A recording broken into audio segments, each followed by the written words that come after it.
Bill Burr in studio with us today, and this is, I don't think we've ever had this come up before, but Bill's going to be headlining Carnegie Hall, which is unfucking believable. Yes, that's exactly what I said.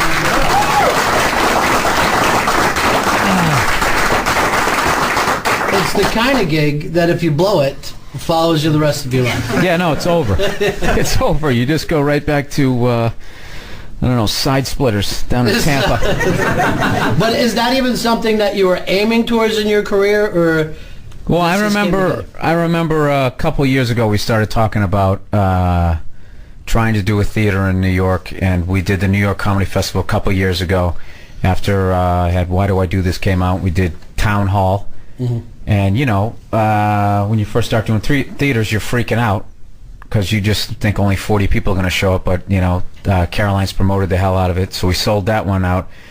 And Berkowitz, my guy who books me, was saying, dude, you put out another special. I'm telling you, we can get you, we'll get you Carnegie Hall or something like that. And I just, you know, it's just something you can't, as an entertainer, not walk by that building wondering if you're ever going to get to do it and how awesome that would be. And I remember seeing guys like Lewis Black and, you know, Lewis Black, who when I first came to New York, I remember watching him coming down to the cellar.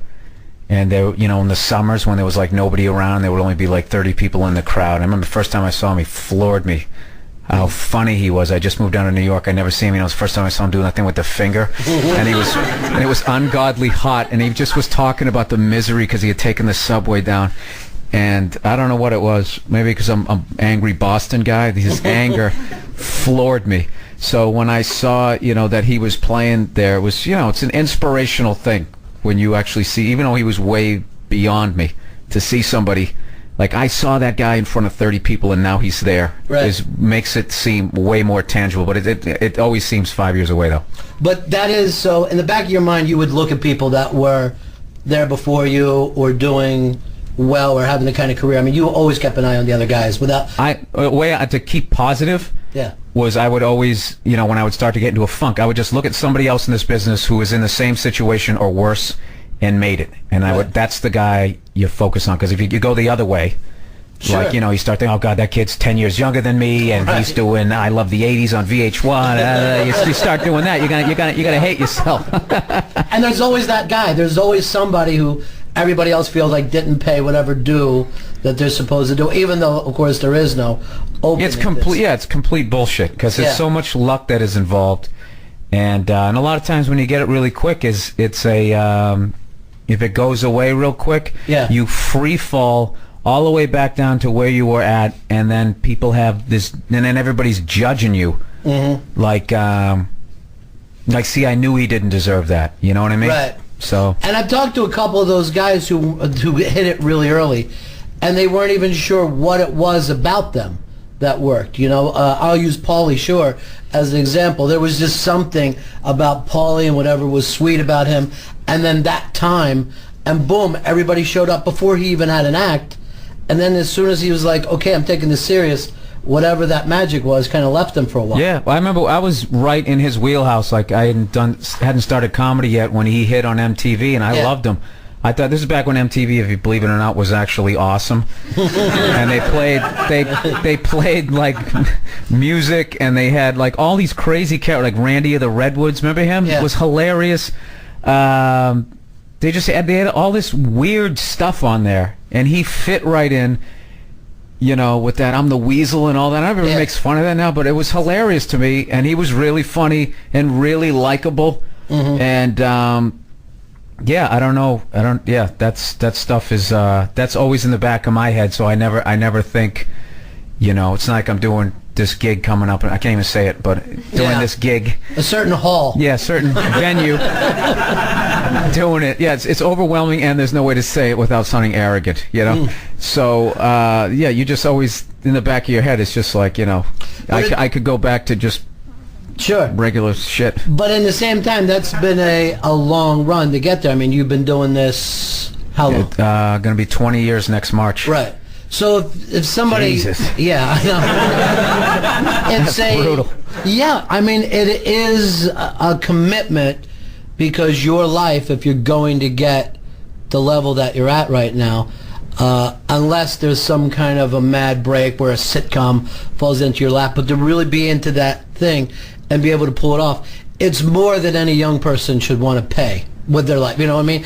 To be like 20, 22 years old and hear, hey, in 20 years, all the things that you dreamed about today will start to come true. Who would fucking pay that? Yeah,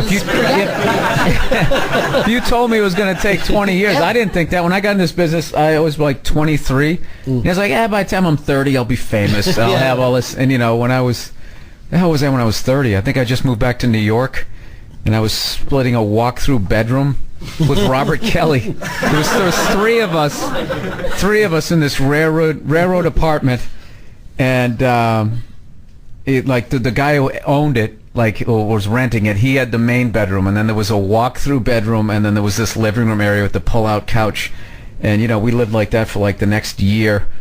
How we didn't kill each other. We came close a couple of times, but it was the 90s. You could go rollerblading and stuff. It was nice. But at the same time as that's happening, guys that you went to school with that picked a civilian life, they're making better money than you, they're married, they're having kids. So at that point... I never thought about that. No. I never thought about what kids I went to school with were doing. I was just more... I don't know. I was always just focused on being... I thought being a stand-up comedian was the coolest thing ever, and I thought being a stand-up comedian in New York City was the coolest thing you could possibly be. And I never thought like, oh God, he's in banking. Why didn't I do that? It just seemed like I wanted to have fun, and this seemed like a fun job. And to this day, like I was just meeting with some people about possibly blogging for their website, and they were just like going, well, what do you think? Maybe once, twice a week? And me like, that's like a job. I don't want to do that. Can I just, can I just wing one? Can you videotape it? Hey, go fuck yourself, right? And then, put that up once a month. I have no... Yeah, I'm sure you're going to flesh it out more than, hey, go fuck yourself. Yeah, I always have a general direction that I'm going to go in before I do something. But, like, I had no... Yeah, I hated homework. I hated studying. I hated to have to do stuff because other people told me how to, you need 2 years of a language. You got to do all that fear that they put on you in high school. Like, I thought I was going to be homeless by the time I was 19 because I was failing miserably in high school, and all I wanted to do was, make people laugh and drink Budweisers. Well, you showed them you weren't homeless. You were split in a room with Robert Kelly. Now who's the loser? You know what's funny about that? That never entered my mind is how old I was when I did that. I mean, that is like pathetic. I should have been on my fourth divorce to be living like that at that age, and it never dawned on me. And, it's that Peter Pan lifestyle, just ridiculously... I've lived a ridiculously immature life, and it's getting sad at this point. I think I need to get married and have kids at some point because, I don't know. But is that a catch-up move that you want to make? Is that something that you care about, or... It's something for the first time in my life I'm finally... feeling like I can address it. I used to blame it on the career and be like, well, I don't want to get married and have a kid because I got to do the road and I'm not going to see the kid and blah, blah, blah, blah. But it was really, a zillion other reasons, which were probably the reasons why I ended up becoming a comedian and have the need to sit in a room as you guys stare at me, Instead of having children and loved ones around you. Yeah. No, this is the way it works. You guys, you're great. I go, see, go fuck yourselves. And I take, and I'm out. So, now it seems, but I'm a psycho. And I was really, a lot of people look at me like I'm angry. Like, I'm nowhere near the level of anger I used to have. And I would have been a shitty father. I really would have, because I would have repeated some of the things that, weren't necessarily good things, that I learned when I was a kid. So the anger literally always has been there. You were like an angry kid, or... No, I don't. I've actually thought about that. I wasn't... I'm this way because this isn't who I am. This is who I kind of became. And it was just because of, I think, the family dynamic and just where I grew up, Boston. Right. It's just everybody fucks with everybody, and there's a misery I can't understand it. I was watching, what's that you know, where they go out and they try and catch crab? That the Deadliest Catch. Oh yeah, Deadliest Catch. So now, of course, because that's a success, they got to whore out that franchise. So now they're showing like 4 Boston guys on a lobster boat. I don't know what it's called, but they are the most negative people. The guy's sitting there listening to the weather report, going like, "Yeah, where the fuck was that yesterday, you fucking cocksucker?" You know, just like this guy's supposed. You know, and then and they're like morons, and the amount of times the stupid traps have gone over, and they go, you know, that could have dragged somebody, and their whole reaction to it, dude, that fucking sucked. Like that's the level of examining that they're doing. I'm just like, how am I part of that gene pool? I really am that dumb. Well, the people in Boston, you know, is like the furthest east that you could be, and they got off the boat and never explored the country whatsoever. They just, when they got off the boat, they just stayed there, and they've been pissed ever since. I think, yeah, but there's a truth to that everywhere. Like people who live in New York City, they just, you know, because, you know, Jay-Z tells them it's awesome. They don't think they ever have to leave, and New Yorkers are hilarious. Everywhere they go, they think sucks. They'll be like, it's like 4 in the morning. Like, you can't get a fucking slice. This place fucking sucks. And it's like, you're trying to do New York shit. Like, that's what people tell me. I live in L.A. now. And they're just like, how you like L.A.? And I'm like, I love it. Hey, you hate New York? No, I love New York. It's just when I'm in L.A., I do L.A. shit. You know what I mean? I'll get a burrito. I don't bitch about the pizza. I get it. They don't know how to make it, you know? Burritos here suck. They're horrible. So you just, you know, when in Rome. It's very simple. So for you think that this, although I'll say this, I think you have had more change than a lot of comics. Like, I'm going to say even growth in yourself. Oh, and I think that that's part of opening up to get you away from certain comedy cliches, certain stereotypes. And I always feel like when I see your stuff, you'll go with that. You still go with the anger thing, but you're opening up to maybe places that the audience hasn't gone before. And bringing up for just not jumping into the cliche about you've got to pick New York or L.A. Right. I mean, it's never fucking been done. Really, people don't, they just go, all right, which one am I? Right. But you go out of your way to get the audience to think in a way that they hadn't thought before. Is that something that started happening over the years, or... And then did you come in with it? How did that come about? I think some of that came about, I just think from doing hell rooms and trying to get people to pay attention. I would start, rather than having just necessarily a setup, I would more make like a statement that would make people go, what the fuck did he just say? You know, and then, and you sort of lead them like you're gonna, it's kind of like when I did the rescue dog bit.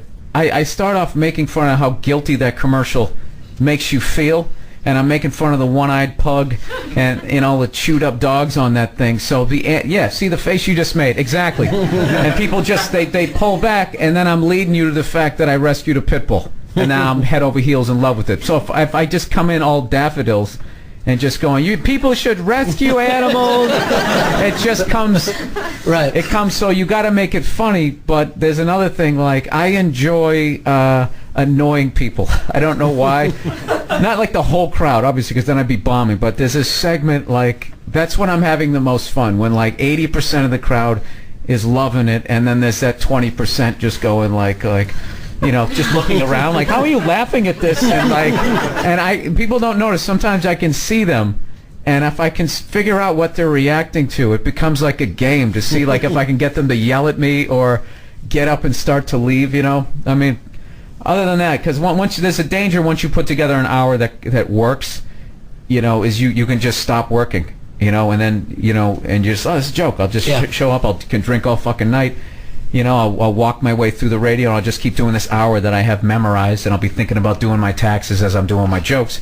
But then what happens is everybody else catches up with you, and the next thing you know, you're that guy on stage going, you know, what's up with the Carter administration? Is this crazy? You know, and you become that guy, which is, then it's over. Yeah, also I think something leaves them subconsciously, even if it's the same material, done the same way, the lack of freshness, new people will pick up on. Totally. You know, but when you go back to hell gigs, I think the easiest thing in the world is then to kind of lower your material to just winning over that room that night. And I think a lot of people do that.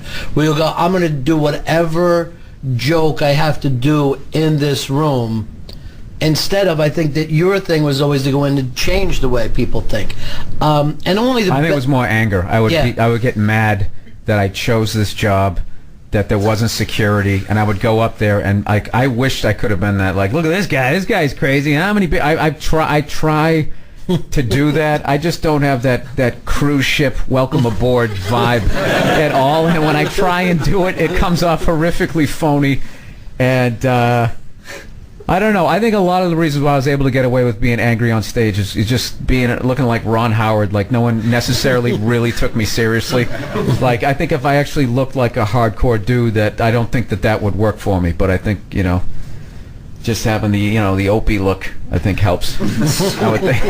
That's the first time that's ever been said in history. Even Ron Howard doesn't feel good about that. Well, that's the great thing about comedies. Whatever's wrong with you becomes your go-to. Is my head big or what? You know what I mean? Then you cry backstage. I knew they always thought that. But with so many comics, you're like, boy, if it really bothers them that much, he should make the change. Whatever it is. Right. If you're so worried about being bald, buy a hat, whatever. Why you spend an hour talking about your scalp? Well, I think, you obsess about it. Yeah, obsess about it. Yeah, it's such a slow, painful process. For you, though, you do some material, I guess, that would be considered somewhat edgy. You'll talk about race in ways I don't think anybody else is doing it, quite frankly.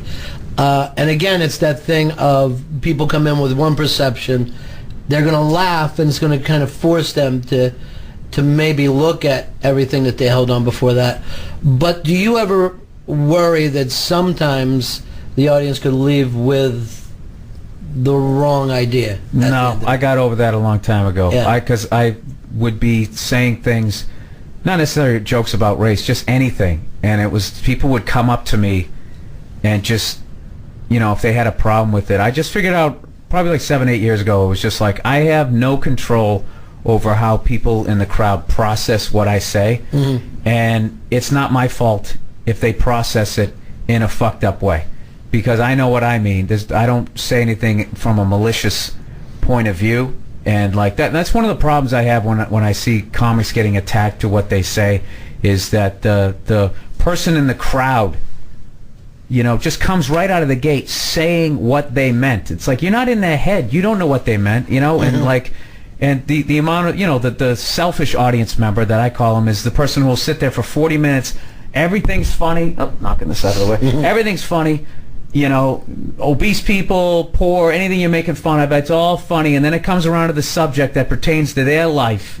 And then all of a sudden, it starts becoming the statements you made. I love that word. Statements? When did I go from telling jokes to being up here making statements? And I got a lot of that with the stay-at-home mom bit. I got a lot of that with the rescue dogs. Mm-hmm. All of a sudden, I was making statements. And it's like, I'm not making statements. I'm joking, and this is the subject that I'm joking about. So when I used to do the bit about going up to Harlem, right. The white guy going up to Harlem to go date a black girl, and I remember being in Tampa. And somebody came out to me and was like, I like this guy. He's not afraid of black pussy. That's what he said. And I just remembered looking at the guy like, that's what you got out of that bit? That was like the total fish out of water, like a comedy classic. Yeah. Like the premise of that bit is nothing original. It's just like, I feel out of place, which is how so many comedies are. That's what it was.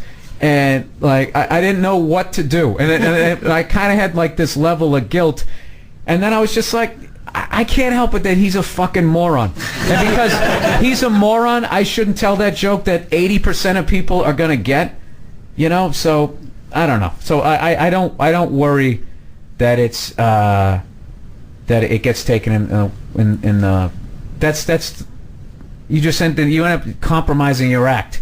Right. And then you have this great story about going up to Harlem, but now I can't do it because this idiot who already thinks the dumb shit he thinks. Right. It's like, it's not if I don't do the bit, he's not a moron anymore. He's just going to focus on something else and just say, whatever the hell he's going to say. Green shirt, will you fuck lizards? He's going to say something like that, right? He's still going to think that stuff. So Why shouldn't I do the joke that reasonable people are going to understand? And it's happened to everyone. I've heard people repeat like a Chris Rock bit, you know, in completely the wrong fashion, and you know, and I'll see some bit, and I'll like, well, that's fucking perfect, and then I'll have somebody repeat it to me, and I'm like, what the hell? That's what. Yeah, what you do to it? Yeah. Yeah.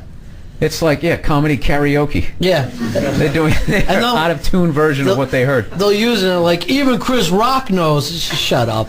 You got that fucking... Oh, yeah. That bit gave a lot of white people. See, he says it about him, too. Yeah, right. That's what he's saying. And it's just like the whole thing. Now, what if he didn't do that bit? That's one of the, I mean, that is like probably the best bit of the 90s. Like a whole decade, that was like the best special. And, I mean, I still don't know if anybody's come with a special that hit like that since then. And what if he didn't do that bit? How much less would that bring it down? Because to me, that was the high water moment of that special. But, you know. And again, there's that great piece of...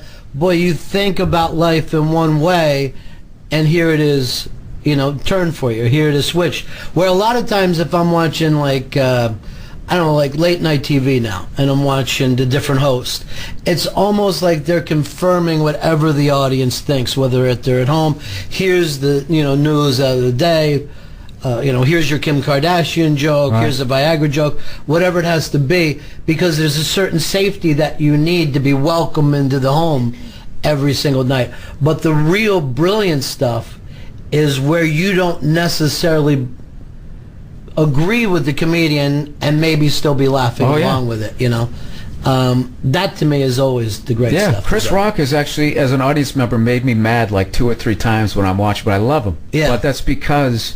he has such a strong point of view, and he'll say something, and you know, occasionally if he's talking about white guys, you know, he'll say something that I don't agree with, and it's like something that'll piss me off for maybe 5-10 minutes, but then it comes back around again. Like, that's why I love this guy's work.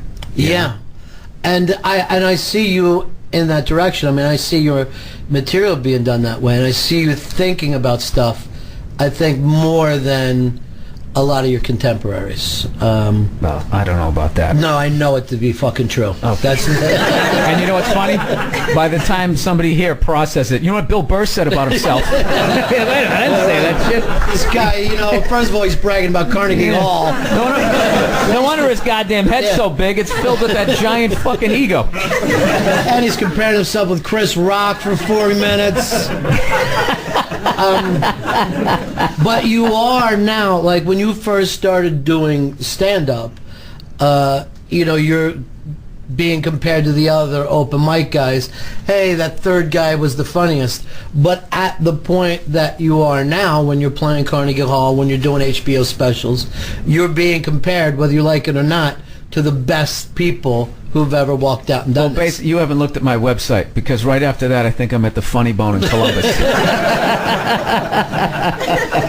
But nobody so I feel like I won a contest. Right. For one night and one night only. See what it's like, and then right back to your life. I don't know. You're doing a lot of TV and movie stuff now. It feels like there's a wave that you're riding. Yeah, it's kind of I've gotten a couple of things in the last few years.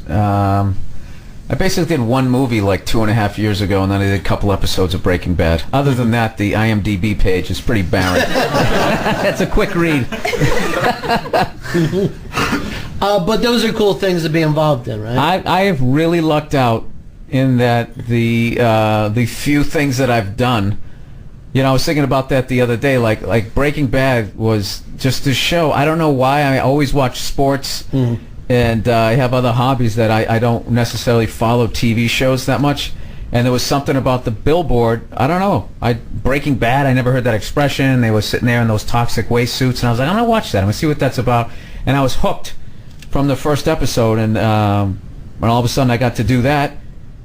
By the 4th season, when everyone was watching it, saying it's the best show on TV, I lucked out with that, and then I lucked out getting to do a couple sketches on Chappelle's show which goes on to becoming like I'm like Forrest Gump, standing next to all this awesome stuff, going, paging Mr. Herman. Mr. Herman, you have a phone call at the front desk. You know, it's kind of like what I feel like. So I don't have a lot of credits, but I've delivered 3 lines on some of the best shit in the last 10 years. But it looks great on the resume. Yeah, I was on that. I don't remember him. There's a reason for that.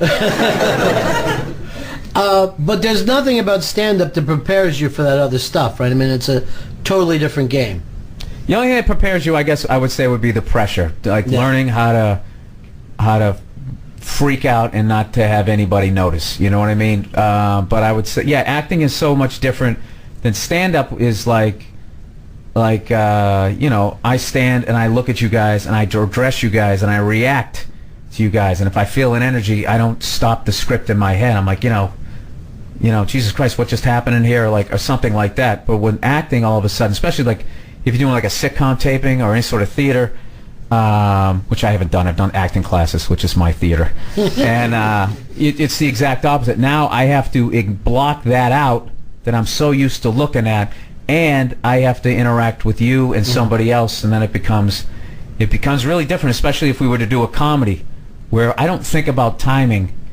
Like set up punch, because it's just I'm talking and I have my own whatever. You just have your own thing of doing it. But all of a sudden I'm with you, and it's like, oh, I gotta figure out how you work as we're rehearsing, and I gotta figure out how to float that over to you so you can smash it out of the park.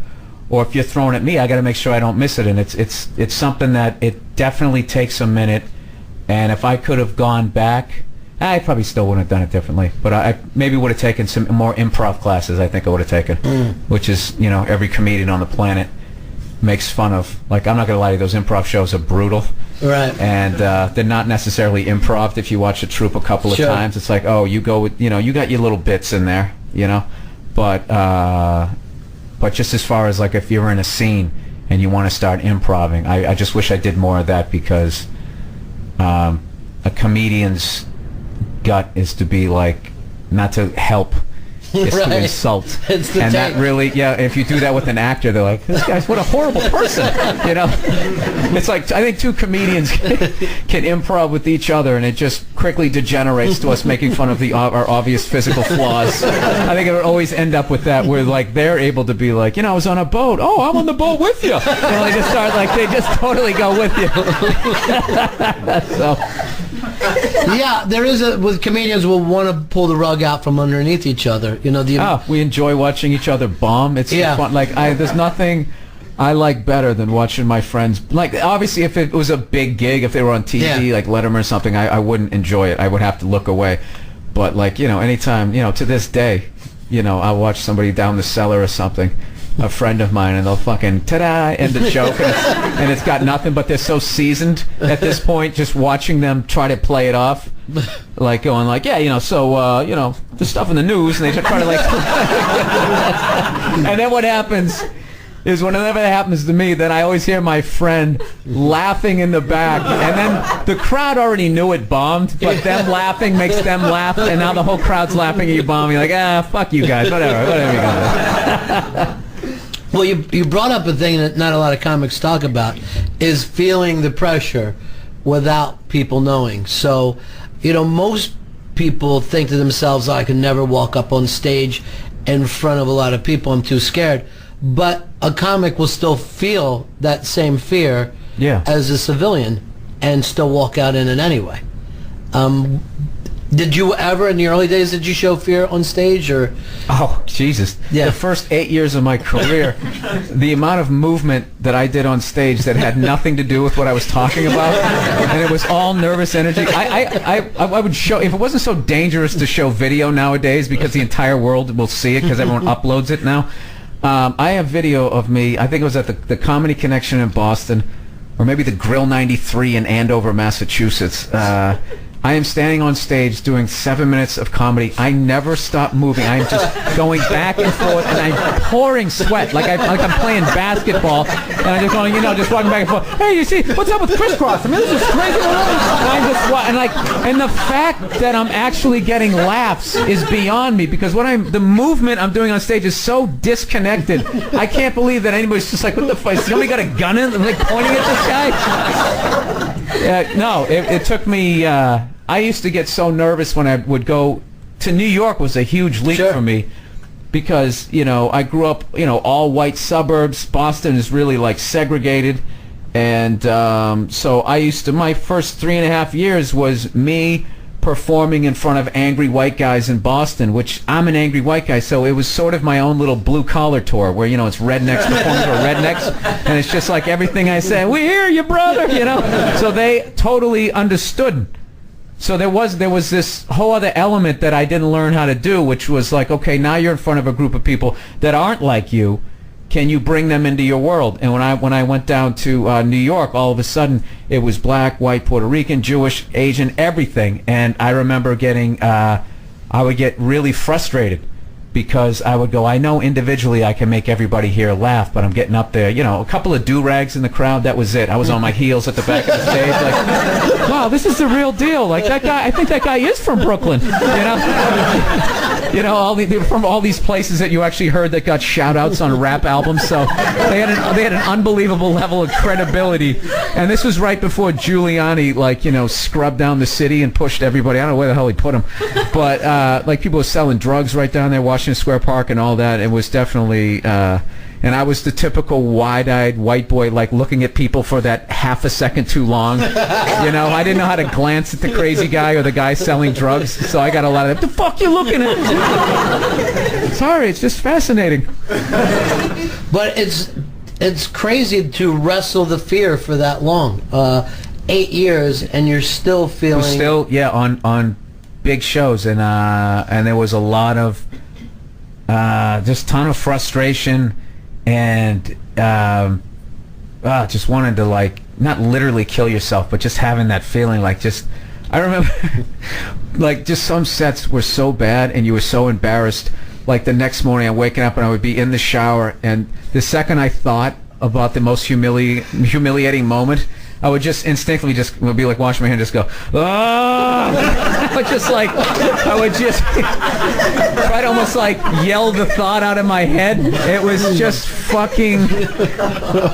Oh, and the college gigs, I swear to God, every other college gig I did during that time, like, they would never have you in any sort of functioning room to do comedy. There's always something else going on, completely distracting. They'd stick you in cafeterias while people are eating lunch. I'm not even joking. Then they'd be like, yeah, we don't have a microphone. Is that going to be... I mean, we have one, but there was always a guy. The guy who has the keys to the closet to get all the comedian stuff, he's not here. And then they would give you the worst intro ever. Like, whenever you give an intro that you want to say, he's the guy, he's been on this, and this, and now please welcome, you say the name last. And they would always say your name first.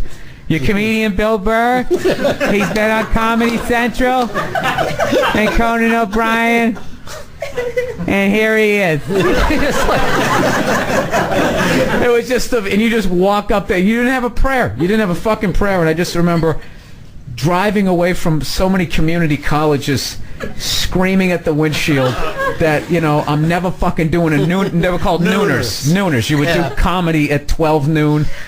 One in the afternoon. They were ridiculous, but I needed the money, so every time you couldn't resist it, because you do one at 1 and then drive all the way to fucking Arapahoe Community College and then do another one at 7 or 8. But they've been going on forever, and you think, like, if a nooner ever worked, Caroline's would have thought, hey, here's a great market. There's an afternoon comedy market we never know about.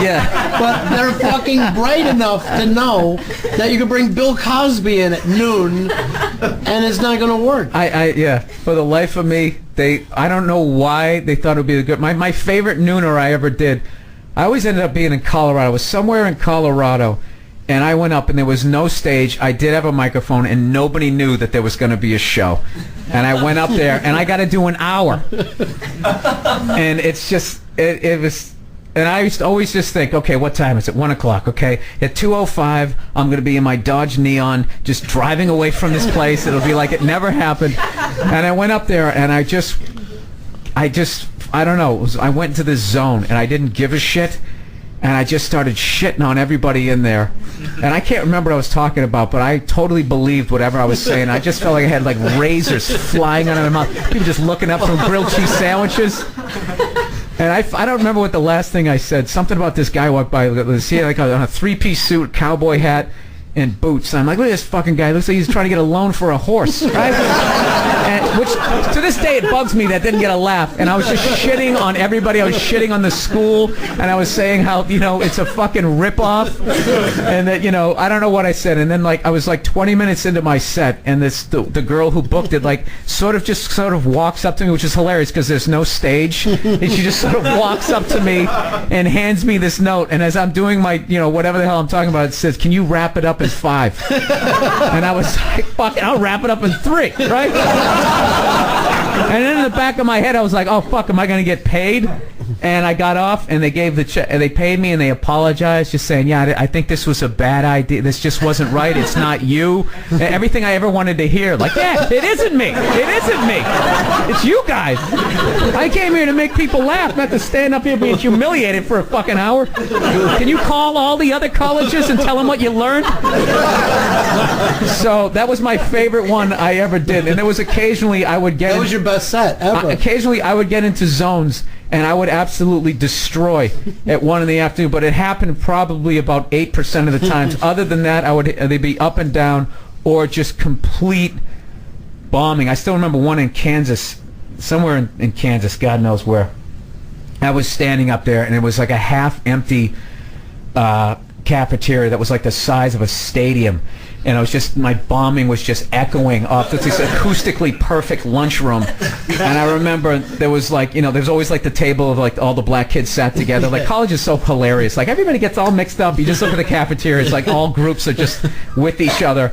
And I remember just totally bombing, and they're just sitting there looking at me. And one of the dudes just walked by, and he walked within 3 inches of my face as I'm just standing there, and I'm off. This is another thing too. I was off, so I had to stick with my act. I couldn't even improv, and I'm just running material. And he just walked within an inch of my face and went,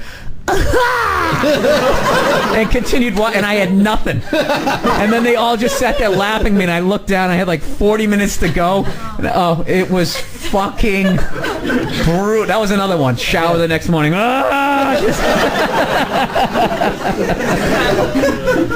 Yeah. Jesus, I haven't thought of those in a while. I wonder why. It's a tremendous amount of pain to build those calluses to get... Well, you know what you do? All you do is whenever that happened, what the therapy is you immediately call one of your comedy friends and you start telling all the pain of the story, and they're just dying laughing. Then, of course, because they're a comedian, they then try and top your fucking story. Right. And then in the end, you just make fun of whatever you think the other person is wearing over the phone. And, and that would basically be it. But I remember that doing way back when I was in Boston and driving back from some hell gig in Lee, Massachusetts, and oh, wait a minute, I couldn't call. I had to drive because it was before cell phones. When I got home, the first thing I did, I called Dane Cook, and I called him up and told him the story about somebody throwing a dinner roll at me. There was a bachelor party in this function room that had nothing to do with the stand-up I was doing. I was standing there, and the owner was writing down all my jokes because he wanted to do stand-up. It was a nightmare. And I remember being on stage. I was livid, absolutely livid. And they threw that thing, and I looked over, and there was 4 guys standing there just waiting for me to make some sort of aggressive move so they could white Rodney King me, right? And so I had to just swallow it, and I couldn't do anything. I'm driving away, screaming out the window at them, "Go fuck yourself!" So, and I think that was the first time I remember doing that. I called Dane, and he was laughing his ass off, just going, oh, every pain of each detail. He was one of the guys that you started with, Dane? I started with a ridiculous level. Of the class I came was Dane Cook, Patrice O'Neill, myself, Robert Kelly, Bob Marley. I know I'm going to forget somebody and they're going to get pissed I didn't bring them up, but that was the core group. Those guys I saw every single night for 3.5 years when I lived in Boston. Every single night. We did it every night. And that's back when Nick's Comedy Stop had a show Monday through Sunday. Monday was the open mic night, I remember just to get on a Tuesday was the biggest thing. There was this guy, Kevin Knox, greatest guy ever. And he was such a beast of a comic. He used to host the show, and we used to joke that saying, he didn't host the show. He took like breaks from killing. Like he would just the fucking crowd, and then he'd just be like, "All right, your next act," and you'd come up and just try to hang on, try to ride this wave to the beach. And I remember it was such a huge thing to go from a Monday to a Tuesday, that was considered a professional night. I remember having a panic attack. Will my jokes work on a Tuesday? I remember thinking that, like, for some reason, the people who went on Monday were more forgiving. So, those were the guys that I started out with. That's a tremendous crew, but, a lot of people from Boston of different eras have the same kind of stories. Oh, yeah. There's a lot of different waves of great Boston comedians. Probably put it against any other city in terms of...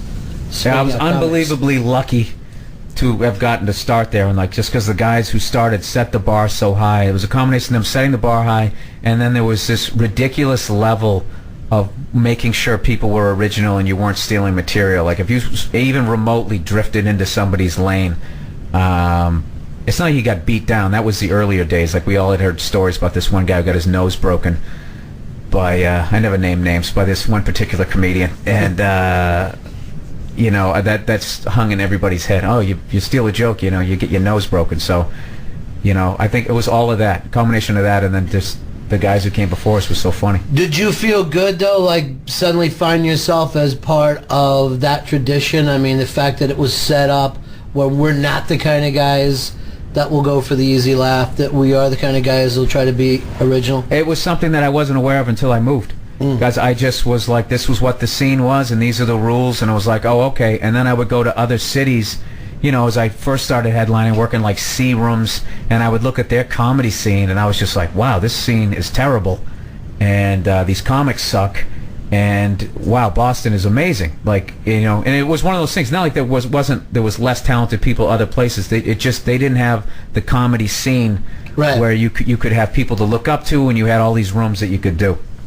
Well, because if you don't have to please each other, if you don't go, we set the standards, the audience isn't necessarily going to set the standards. They just go out to laugh, so I don't give a shit what it is. Right. But it's up to those other guys to say, this is what it really is. Right. Or else it falls apart. So that is really strange that you think it even goes back 15, 20 years before you.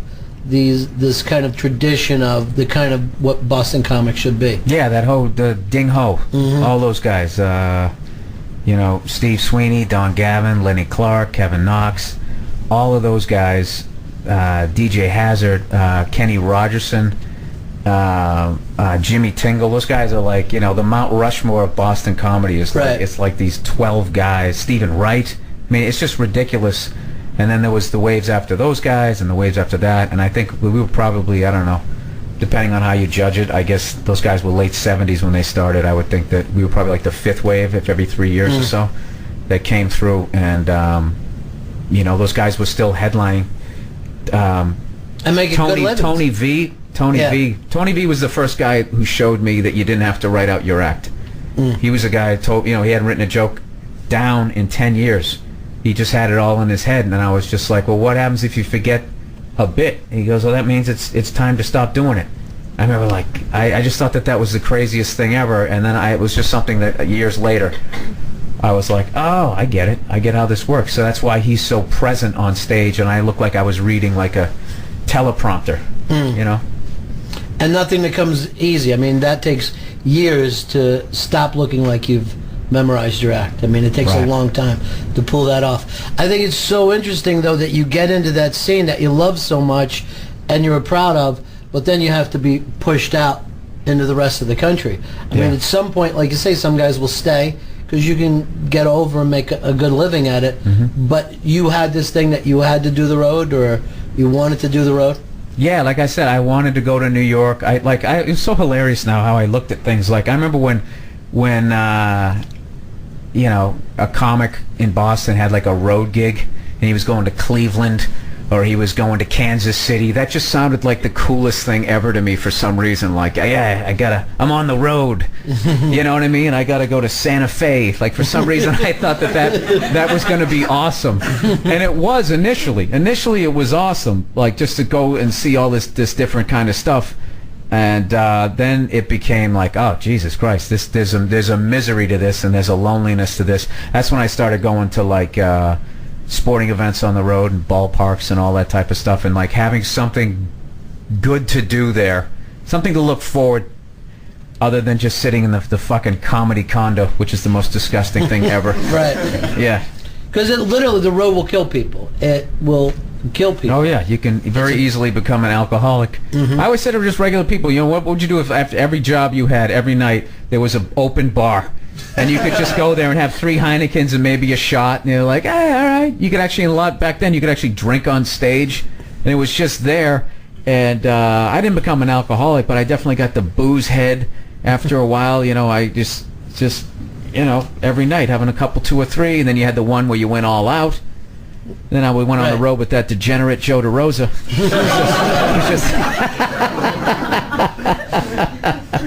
I always give him shit. You find the road any easier now, or is it still, the travel part is still tough? No, it's way easier. It's way easier. Once you become, I'm actually probably not as strong a comic as I was a few years ago. It's just because once people come to see you, they're paying to see you. You come out on stage, you're like, hey, like you already, they're like yours to lose, as opposed to like, you know, I got to get these guys. And I remember, excuse me, a couple of years ago, I was getting ready to do a Letterman, and I just needed change of scenery. And this guy had this hell room out in Glendale, California. I'm like, all right, I'll go do this thing. And he goes up, and it's like a sports bar. No one knows there's going to be a show. This is like rewinding my career like 7, 8 years back. He goes up, completely eats his balls. But he was a terrible comedian. So I was like, all right, whatever. Another person goes up, bombs. Girl comic goes up, she bombs. And in my head, I'm going, nah. People, they'll hear my name. Someone's going to recognize me. I'm going to die, right? So they bring me up on stage. Hey, please welcome Bill Burr. Nothing. And I went up there and legitimately for 10 minutes ate my balls like I was like 2 years into the business. By the end of it, I was making fun of like the Lakers game that was on TV, all the shit that I had done back in the day. And that was sort of this eye-opener of like, wow, I'm really spoiled. I'm really spoiled because the old me like knew how to turn this around. I forgot how to turn this around. And I hope I never have to learn how to do that again. I hope those days are behind me. At what point did you start to feel like, okay, I'm getting a following? Because it's not that easy to do because there's so many different shows and the internet. I remember when David Brenner did this show, he was saying after his first Tonight Show, he was a star. From that point on, the show had went great. Right. He left there and, you know, let's book you into gigs, and people would see one Tonight Show and then come out. You know, let's see that guy. That seems impossible to me. I can't believe that, yeah. It does. But there was only 3 networks and Johnny would get like a 30 share. Yeah. It was like a third of the TVs on were watching that. So if you just even came out and like handed him a glass of water, you're that guy. Yeah, I think you could go do a tour. No, I think after my first half hour on HBO came out, it was like nowadays, because there's so many channels and there's the internet and there's all that type of stuff. It has to be sort of a 1-2, if not 1-2-3 kind of punch. And it was I was doing my special was coming out, and Jim Norton had just booked Lucky Louie. So they needed someone to sit in for him on Opie and Anthony, and I sat in, and so I had the combination of that huge radio show and then this half hour on HBO, and even then, that was right after that happened. I had the Northeast, but when I went down south and went to the Midwest or the West Coast, I was immediately zapped back into reality of how big this country is. So I would say that was probably 2005. So I started in 92, so it took me almost 14 years, 13 and a half. 14 years before anyone shows up just for you other than knows you. Before that, just we're going to see comedy. Unless I was going to a city that I had been to, which is another thing that I fucked up in my career, because I got so OCD about going to every ballpark out there that I wouldn't return to cities. I was like, well, I've already been to their stadium. Let me go somewhere else. So I really had a stupid way of doing it. But you know, and then of course seeing every ballpark became every football stadium, every hockey stadium, every all of this type of shit, and I've been to like over 100 of them. I think probably 98 of them by myself, and there's a stranger holding a disposable camera. So I'm in front of like the King Dome or something. But now you can show up, now you can call ahead, right? You can call and say, look, it's me, I'm from HBO, I'm coming in. I'd like to meet all the ball players. No.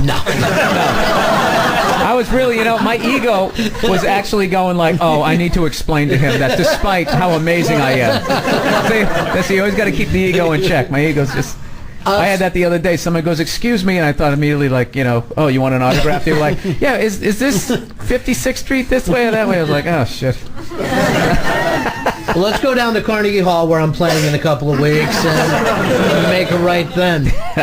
But, you know, the other really tough thing about it is you put together that half-hour special, then your hour special, but all that stuff then has to be thrown out. I mean, it's the only art form where they don't want you to do your early stuff.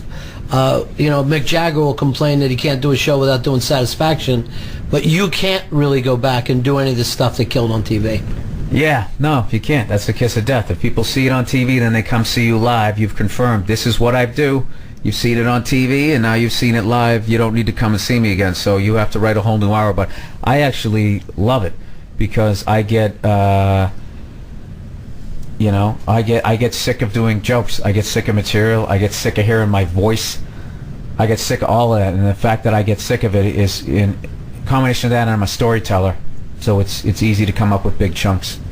So. How long does any one bit stay with you? That's a good question. I don't know. Like, yeah, the longest, like a year and a half, 2 years. Like, but even then, like, sometimes there's jokes like, okay, I'm going to put that on a special, but I need to take a break from that. And it's not even, like I said, it's not a conscious thing. It's that Tony V thing that I learned, where I haven't written any of my act. I can't remember the last time I actually wrote down. Like, I'll see something, I'll just be, you know, green shirt. I don't know why I keep coming back to that. I like the shirt. Started to bother me after a while. Jesus Christ, a green fucking shirt. Give it to us.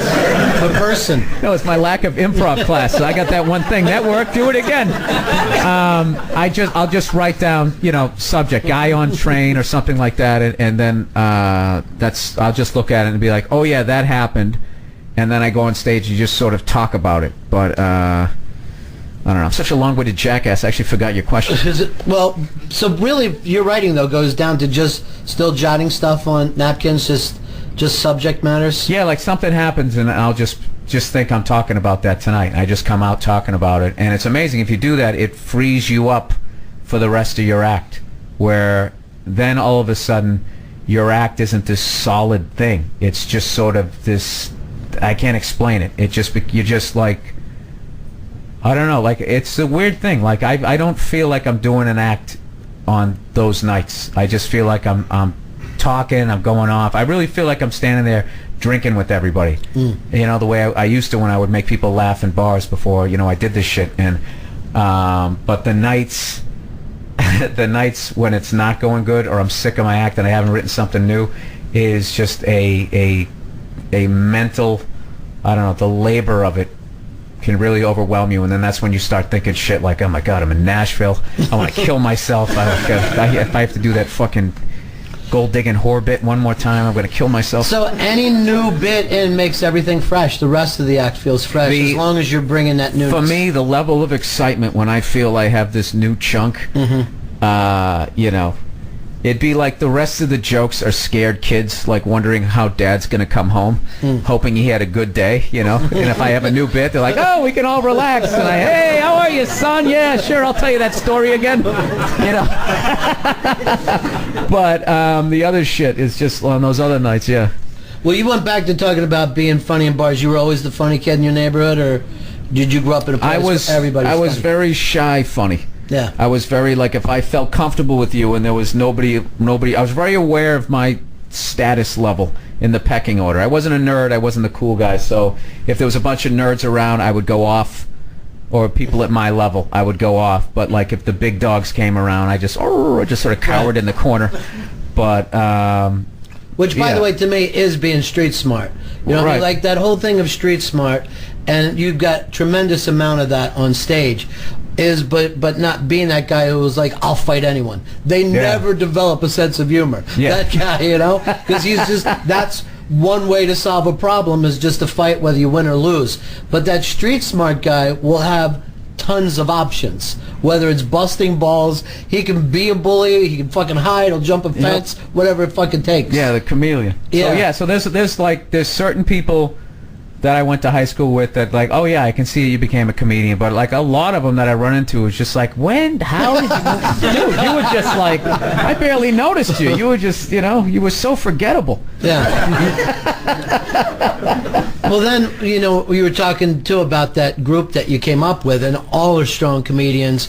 Everybody's doing good. But at one point, it must have been like you felt like you were sitting on the launch pad watching Dane Cook take off, because I mean the way his Dane career, Cook never got the credit. Yeah, Never but the got way the his credit. career took off is amazing. As far as what of a beast of a comic that guy was. That guy, 2 years into his career, when he was featuring at Dick Doherty's club, had 20-year vet headliners shaking in their boots, going, I shouldn't have to go on after that guy. Cut his fucking time. And they always said the same stuff, going like, he's not even telling jokes, and the crowd is just going crazy. And it's like, he was so different. He basically created a different style of comedy, and I don't think he ever got the credit for it, for whatever reason. I think I don't know what the reason was, but like, Dane was a guy that I saw where it was no brainer. I saw him probably 6-8 months into his career, and I was like, that guy's going to be famous. And like, it was probably when I started in 92. I looked at him, I was like, that guy's going to be famous by 95, 96. Like, I was blown away that it took till, when did he hit? Like 01, 02, 03? Yeah, about that before it became this massive thing, though. Yeah, well, it became so big that the resentment comes. Right. And but he was a guy that I saw, and it was just like, you know, like, I mean, like I said, like 3 years in, he was killing. I don't know that you could kill harder. And if you went to college gigs with him, I mean, I remember opening for him at a college, and I did okay. And this is during my pacing, sweating years, right? So I did okay. And he went up, and I remember being in the green room, and it just sounded like someone had a jet on for an hour. That's how hard this guy was killing. And they used to throw him on at the end of the shows. That Boston Comedy Club that I told you when I first came down to New York, that was the most terrifying place to go to. Like, it was so funny the way that was the total alpha male like comedy club, and they didn't like. Usually, if you're a new guy, they're like, okay, we'll put you in the new guy spot. They did the exact opposite. They put you on as far into the show as they could, and they tried to make it as difficult as possible. And I knew they were doing that, going like, why the fuck would they do this to me? And years later, I talked to one of the guys who booked the club, and they talked about Dane, and he goes, I couldn't bury him. Like, I tried, and like, I was like, I knew it. That's what you guys tried to. They tried to humiliate you, and that's why the guys I thought who worked that club ended up being the strongest. The Red Johnny and the Round guy with this comedy team, and they fucking destroyed. And their closing bit was they used to do that song "It Takes Two." You know, it takes two to make a thing go right. And then we go, yeah, woo! And somebody would be fucking flicking the lights on and off, and they'd be doing all this shit. And dude, you'd just be sitting there feeling like you're this big, and you're brand new, coming out of your parents' house, and they would put you on after that. And I'd be up there going, doing jokes about like the Red Sox or something, and just horrifically bombing. And he survived that. Like, he went from Boston down to New York like he just went across the street, and was yeah. So trying to keep up with guys like that. And then on the other side, I had Patrice, where Patrice was so like, his stuff was so the opposite of Dane's, where Dane was all over the place and Patrice was just standing there, and it was the subtlety of his face, or just maybe something he did with his hands. And I watched he would kill as hard, not quite as hard. Dane was always Beatlemania, like he would kill his. I mean, I learned a lot by watching those guys, which is saying something about them, considering they started the same time I did. I'm talking about them like they started 5-10 years in front of me, but that's how good those guys were. So I was really lucky. Well, you were lucky, but at the same time, a lot of guys would have went, well, this is what it takes. You got to be Dane or Patrice. Why am I still here? You never had any of those feelings, though. You always said, I'm stuck. Oh no, definitely had those feelings. I definitely had those feelings where, you know, I would just be like, I suck. I should quit. I remember a couple times like going on road gigs, like just laying there in the hotel by yourself going, do I really want to do this? I had a couple of those moments, but for some stupid reason I kept coming back. Well, again, I think a lot of it has to do with a lot of people have a lot of growth in the early days. But I think your growth has even come after you've been established, I think, in the last couple of years. And I'm wondering how much of that is like a personal growth thing, or is it stage? It's both. Yeah. It's both, and then it's also just looking at other artists who you admire. Like, I don't want to be the guy who, you know, the funniest he ever was this year, and then he had the plateau, and then it kind of went down. Like, I get a lot of inspiration from guys who aren't even comedians. Like Jack Lemmon, I thought he was at his best when he died. Like Glenn Ross. If you watch The Apartment, what he did in The Apartment in like 1961, and then you look at what he did Glenn Ross, which was early 90s, he is light years beyond. And I think he either got nominated or won an Oscar for that. I can't remember, or maybe the movie did, but that was considered phenomenal, and he blew away that performance. Or like, I don't know, Neil Young, just people who like. I try in my personal life to keep trying different things. So if I try different things, there'll be new experiences, and I will fail because I'm not used to doing them, or I'll feel stupid, and then hopefully the comedy will come. But I definitely look at my specials as I do them and go, am I going over the same sort of thing? And I got to make sure, is this going to be something different? Is it going to be something, or is, you know, more of the same, I think, is the worst critique you can ever get. Well, the funny thing is, if you look at Neil Young, sometimes he would shed his skin and people would fucking yell, no, put your old skin back on. And he didn't give a shit. Yeah, he didn't give a shit. So at some point, it's got to be for just you, I think. Yeah, I think if you keep growing and you keep talking about what you just don't ever want to be like when you go back and you go see a band that hasn't been together in 20 years, and then they go out there and they just playing the material from 20 years ago. It's so fucking depressing. You're just like, oh my God, they're old, I'm old, we're all gonna die. These guys had hit albums 10 years younger than I am now. Oh my God, just somebody give me some drugs. I gotta get out of here. Like, you don't want to. George Carlin. George Carlin just kept going. He went through a period where people like he's too angry and blah. I loved every period watching him. You know, you see like the Ed Sullivan clips where he's the hippie dippy guy trying to figure out, and then the 70s and then the 80s where he, you know, I guess it was a period where he stopped writing. He always talked about it. I never saw it, but and then he just came shooting out of the gate again all through the 90s. Like when I first started, I remember people talking about. Did you see Carlin's special, that bit he did on AIDS? That thing he did where he had the earth just shaking it off, and he makes that haunting noise that you laugh and get the chills at the same time. And this guy, he was like 40 years into his career, and we were like 23 years old talking about him. I didn't realize how awesome that was. So if I guess that's if you're in your 60s and the kids just coming out or talking about you, that's probably the best, I guess, reinforcement that you could get. You know? All right, then we'll check back with you in another 20 years to see if you still do it. Bill Burr, everybody. Let's do it. All right, thank you, guys. Thank you.